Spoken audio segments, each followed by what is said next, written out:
আজকে আমি একটা ব্যতিক্রম ধরনের ভিডিও বানাতে যাচ্ছি যে কল্পনা শক্তি আগে না ইচ্ছে শক্তি আগে। আমি ইচ্ছা শক্তির পক্ষে, যারা কল্পনা শক্তির পক্ষে তাদেরকে ছোট্ট একটা উদ্ধৃতি শোনাতে চাই। আমি যদি হতে পারতাম ঋত্বিক রোশনের চেয়েও সুদর্শন, তাহলে আমি হলিউড, ডলিউড, বলিউড মুভি বানিয়ে বিশ্বের সাথে একটা পরিচিত লাভ করতাম।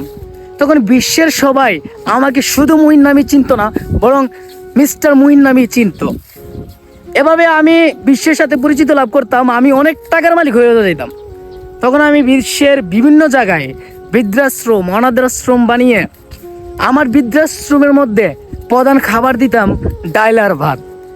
ডাল আর ভাত খেলে মানুষ একদিকে সুস্বাস্থ্যর অধিকারী হতো, অন্যদিকে আমার বাংলাদেশের ডাল ভাত বিশ্বের সাথে একটি পরিচিত লাভ করত। এবং ইউরোপের রাস্তাঘাটে তখন চিকেন বা পিৎজা বিক্রি হতো না, বরং বাংলাদেশের ডাল আর ভাত বিক্রি হতো। লোকজন এসে বলতো, give me some rice, I will try. এটা শুধু কল্পনা, যার বাস্তবে কোনো সায়েন্টিফিক কোনো ব্যাখ্যা নাই, বৈজ্ঞানিক কোনো তথ্য নাই, যেটা সৃজনশীল, যেটা মানুষ ঘুমিয়েও দেখতে পারে। সেজন্যই আমি ইচ্ছা শক্তির পক্ষে। ইচ্ছে শক্তি হলো এমন একটা জিনিস, ছোটোবেলা থেকে শুনে এসেছি, ইচ্ছে থাকলেই উপায় হয়। সেজন্যই আমি ইচ্ছা শক্তির পক্ষে। এবং আমি ব্রিটিশ নাগরিক অলিমার কথা তুলে ধরতে চাই।